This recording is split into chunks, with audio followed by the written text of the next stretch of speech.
দেখো, অ্যাডমিশনের দিন তোমার কি ঘটবে আমি তোমাকে বলি, আমি সব কিছু বলে বলে দিই। সেটা হচ্ছে, অ্যাডমিশনের দিন সকালবেলা তুমি যখন পরীক্ষা দিতে যাবা, তুমি দেখবা, তুমি যদি ধরো সিনসিয়ারলি প্রিপারেশন নাও, আরেকটা কিছু গ্রুপ থাকবে যারা সিনসিয়ারলি প্রিপারেশন নিবে না। যেমন ধরো মেডিকেল ভর্তি পরীক্ষায় তুমি হয়তোবা খুব ভালো মতো মেডিকেল প্রিপারেশন নিচ্ছ, অনেকে ভার্সিটির প্রিপারেশন নিবে, অনেকে ইঞ্জিনিয়ারিং প্রিপারেশন নিবে। ওরা এখন যতই বলে মেডিকেল খ্যাত, মেডিকেল পচা, মেডিকেলে পড়বো না, কিন্তু দেখবা যে ঠিকই ওরা মেডিকেল ভর্তি পরীক্ষা দিতে চলে যাবে। এতে ওদের দোষের কিছু নাই। প্রথম প্রথম পরীক্ষা হয়, এটা সবাই একটু ওয়ার্ম আপ এক্সাম হিসেবে দিতে যায়। কিন্তু সমস্যা যেটা দাঁড়ায়, ওদের ভেতরে তেমন টেনশন কাজ করে না। ওরা নিজেদের মধ্যে অনেক গল্প সল্প করতে থাকে, হাসি তামাশা করতে থাকে। আমি যখন গেলাম পরীক্ষা দিতে, আমি এমনটাই দেখলাম। আমি ওদের গল্প শুনে মনে হলো আমি কিচ্ছু পারি না, কারণ ওরা এমন সব ব্যাপার নিয়ে কথা বলতেছিল যেগুলো আসলে আমি ধরতে পারতেছিলাম না। এবং এমন সব রঙিন ঝলমলে কাপড় দেখতেছিলাম সবার গায়ে, মনে হচ্ছিল যেন ওরা আজকে ঈদের দিন, অনেক খুশি খুশি সবাই। আবার আমাদের মতো কয়েকজন ছিল যারা খুব টেনশনে, একটু মানে অবস্থা খারাপ। তো টেনশন লাগবে, এটা খুবই স্বাভাবিক। পরীক্ষার হলে যখন গেলাম, পরীক্ষার হলে জায়গাটা খুব অদ্ভুত। এটা অন্য সব পরীক্ষার হল থেকে আলাদা আমার কাছে মনে হয়। এখানে সবার ভেতরে একটা অদৃশ্য চাপ কাজ করে, বুঝছো? তো পরীক্ষার হলে 9:30টার ভেতরে বসে গেলাম। তখন সেই আধা ঘন্টা সময় আর আমার কাটে না, বুঝছো? ভীষণ ঘুম পাচ্ছিল। যদিও সবাই বলে পরীক্ষার আগের রাতে একটা ভালো ঘুম দেওয়া দরকার। আমি পরীক্ষার আগের রাতে কিছু প্রশ্ন আগে থেকে আলাদা করে রেখে দিয়েছিলাম, এগুলো প্র্যাকটিস করছি, মানে পরীক্ষা দিছি, মডেল টেস্ট। আর বইপত্র টুকটাক উল্টিয়ে টুলটিয়ে শুয়ে পড়ছি 11টার দিকে। বাট আমি ঘুমাইতে পারি নাই। আমার ঘুমাইতে ঘুমাইতে 1:30 2টা বেজে গেছে। এবং আমি ভয়ে উঠে পড়ছি, ধরো 4টার দিকে উঠে পড়ছি, বুঝছো? মানে আমি ধরো 2.5 ঘন্টার মধ্যে ঘুমাইছি হাইস্ট। এবং উঠে পড়ে তারপর টেনশন আর ঘুম আসে না। তারপর কিছুক্ষণ বসে রইলাম, আজান টাজান হলো। সেদিন একটু খুব ভক্তি করে, খুব একাগ্রতার সাথে একটু নামাজ টামাজ করে আল্লাহর কাছে চাইলাম জিনিসপত্র। লোভী মানুষ তো, যখনই দরকার হয় চাই আর কি। আচ্ছা, তখন এরপরে সকাল আর আসে না। এরপর কি পড়বো, বোটানির যে প্রথম চ্যাপ্টারটা, এই চ্যাপ্টারটা উল্টাইতেছিলাম। উল্টায় টুলটায় এর মধ্যে খুব আর্লি বেরোয় পড়লাম পরীক্ষা হলে যাওয়ার জন্যে। সেদিন আবার রিমঝিম বৃষ্টি। চলে গেলাম, বাইরে অনেকক্ষণ দাঁড়িয়ে থাকতে হলো, কারণ 9টার সময় কেন্দ্র খোলা হলো। বাইরে প্রায় 1 ঘন্টা দাঁড়িয়ে থাকলাম, বুঝছো? 9টার সময় কেন্দ্রের ভেতর ঢুকে ক্লাসরুমে ঢুকলাম 9:30টায়। এই আধা ঘন্টা সময় আর কাটে না, ভীষণ ঘুমে আমি ঢলে পড়তেছিলাম। কিন্তু আমি যখন হাতে প্রশ্নটা পেলাম, তখন আমার কেমন করে যেন 1টা ঘন্টা চলে গেল। ঠিক এই প্রশ্নে ডুবেছিলাম। ওই 1 ঘন্টায় আমি কিচ্ছু ভাবি নাই, বুঝছো? প্রশ্ন পাওয়ার পর একটা ঘটনা ঘটলো। সেটা হচ্ছে, আমার পাশে, তোমরা আসো না? আচ্ছা, ওকে। আমার পাশের একটা বেঞ্চিতে একটা মেয়ের একটু মানে মাথা চক্কর মারছে, বুঝছো? সে ঠাস করে বেঞ্চের মধ্যে একটা শব্দ হয়েছে, সে পড়ে গেছে যখন প্রশ্ন দিয়েছে। অনেক প্রেশার কাজ করে, এরকম 2-1 জনের ঘটে। টিচাররা তাকে নিয়ে বাইরে গেল এবং এই পানি টানি খাইয়েটাই ওকে আবার পরীক্ষার হলে এনে বসাইলো। এটুকু আমি খালি বুঝতে পারছি। কিন্তু ততক্ষণে আই গেস যে 15-20 মিনিট চলে গেছে। তো এরকম একটা ঘটনা যদি তোমার ক্ষেত্রে ঘটে, তাহলে কিন্তু তুমি পরীক্ষা থেকে আউট হয়ে গেলা। মানে একটা 1 ঘন্টার পরীক্ষাতে 15-20 মিনিট চলে যাওয়া মানে অনেক কিছু, তাই না? তো আমরা নার্ভাস থাকবো, ঠিক আছে, বাট এতটাও নার্ভাস হওয়া যাবে না যে আমরা একদম মাথা ঘুরে টুরে পড়ে যাব। তুমি যদি খুব কঠিন করে ভাবো যে আল্লাহ, এটা চান্স না পেলে আমার কি হবে, এটাই না টিকলে আমার কি হবে, তখন তোমার জন্য জীবনটা কঠিন হয়ে যাবে, পরীক্ষাটা কঠিন হয়ে যাবে। তুমি সিম্পলি মনে যাবা, তুমি ভাববা এটা তোমার কোচিংয়ের পরীক্ষা, এটা তোমার বন্দি পাঠশালার পরীক্ষা দিতে যাচ্ছ। প্রশ্নগুলোও দেখবা যে ভাইয়াদের পড়ানো থেকে অনেক কিছু কমন পড়বে, এবং হুবহু বইয়ের লাইন কিছু পাবা। সেগুলো দেখলে তুমি এমনিতেই কনফিডেন্স পাবা, ভয়ের কিছু নাই। তোমার ভালোটা যেন তুমি দিতে পারো, তুমি যেন সোজা প্রশ্নগুলোকে ভুল না করো, এটা চেক দিবা। আচ্ছা, পরীক্ষা দিয়ে বের হলাম, মনটা ভীষণ খারাপ। কারণ আমার কাছে, আমি কোচিংয়ে যেমন পরীক্ষা দিই, আমার মনে হয়েছে যে এই পরীক্ষাটা অমন হয় নাই, একটু বন্ধ হয়েছে, বুঝছো? তো বের হওয়ার পরে দেখি সবার হাসি হাসি মুখ, অনেকে বলতেছে 90 পেয়ে ফেলবে, এটা সেটা। আমি তো বুঝতে পারছি, আমি পরীক্ষা দিয়ে বুঝতে পারতাম আমি কত পাবো। তো আমি বুঝতে পারছি আর যাই হোক এই প্রশ্নে 90 পাওয়া যাবে না। আমাদের সময় এত বেশি তথ্য আমরা জানতাম না, যে কত পেলে ঢাকা মেডিকেল, কত কাটমার্ক। তোমরা এখন এইগুলো নিয়ে যত লাফালাফি করো, আমাদের সময় এগুলো তেমন কোনো জানাশোনাই ছিল না ভালো মতো। টুকটাক অল্প স্বল্প জানতাম আর কি। তো আমি ধরে নিয়েছিলাম যে 90 না পেলে তো আর ঢাকা মেডিকেল হবে না, আমার এরকম একটা চিন্তাভাবনা ছিল। তো কোচিংয়ে মার্কস ধরো মোটামুটি ওই 90+ থাকতো, দেখে পরীক্ষা দিয়ে বুঝতে পারি যে এটা 90+ পাবো। কিন্তু যখন মেডিকেল ভর্তি পরীক্ষা দিয়ে বের হলাম বুঝতে পারলাম যে না, এটাতে আমার মার্ক থাকতে পারে হাইস্ট 82-83। আমার কাছে এটা ফিল হয়েছে। আমার বাবা জিজ্ঞেস করলো কেমন দিলি বাবা পরীক্ষা।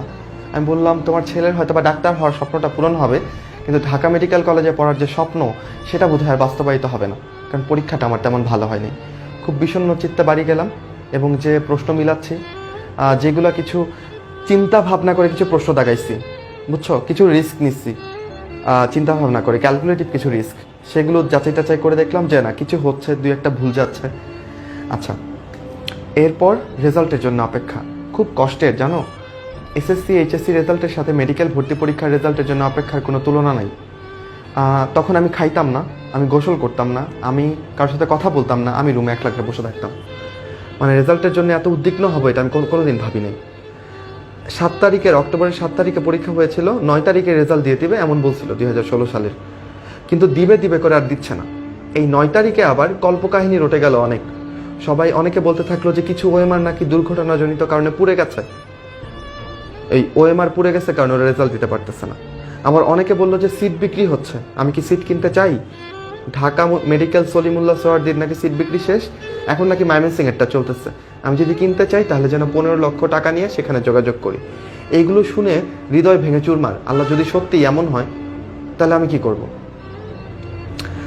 তো 10 তারিখ সকালবেলা খুব দুশ্চিন্তায় কাটতেছে জীবন। সকালবেলা থেকে চেক করতেছি কখন রেজাল্ট দেয়, বারবার রোল নাম্বার দিচ্ছি, চেক করতেছি। একটা ব্যাপার আমার ক্ষেত্রে ঘটতো, আমি যখন কলেজে পড়তাম, বুঝছো, রাত জেগে পড়ার অভ্যাস ছিল আমার মা যখন রাতে একটু উঠতেন ওয়াশরুমে যাওয়ার জন্য, তখন যদি দেখতেন পড়তেছি, একটু মাথায় হাত টাত বুলাই দিয়ে যেতেন, একটু আদর টাদর করে দিয়ে যাইতেন।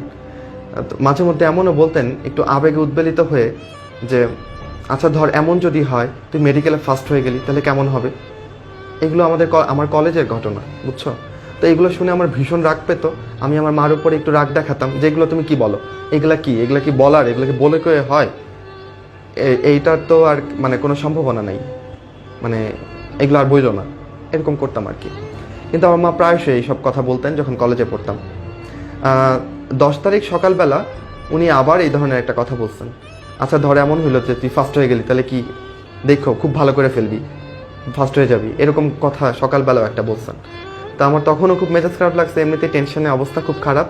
আমি আমার মাকে বললাম যে যদিও একটা সম্ভাবনা ছিল, কিন্তু তুমি তো এটা বলে ফেলছো, এইটা আর হবে না। কারণ আমি আমার যাপিত জীবনের যে অভিজ্ঞতা সেটা দিয়ে দেখছি যে কিছু একটা বলে ফেললে সেটা আর হয় না। আমরা প্ল্যান করে রাখছিলাম যে প্রফের পরে একটা সেই লেভেলের ট্যুর দিব। এখন এই যে প্রফের পর টাইম চলতেছে, ট্যুর এখনো হয় নাই। খুব প্ল্যান করে রাখলে, খুব বলে ফেললে সেগুলো আর হয় না, এরকম। যাই হোক, 10 তারিখ বিকেলবেলা, বিকেল না সন্ধ্যার একটু আগে আগে, মানে পরন্ত বিকেল বলতে পারো, আমি মোবাইলে রোল নাম্বার দিচ্ছি, সাবমিট করতেছি, রোল নাম্বার দিচ্ছি, সাবমিট করতেছি, দেখি যে ইনভ্যালিড রোল নাম্বার, তখনও রেজাল্ট আসে নাই।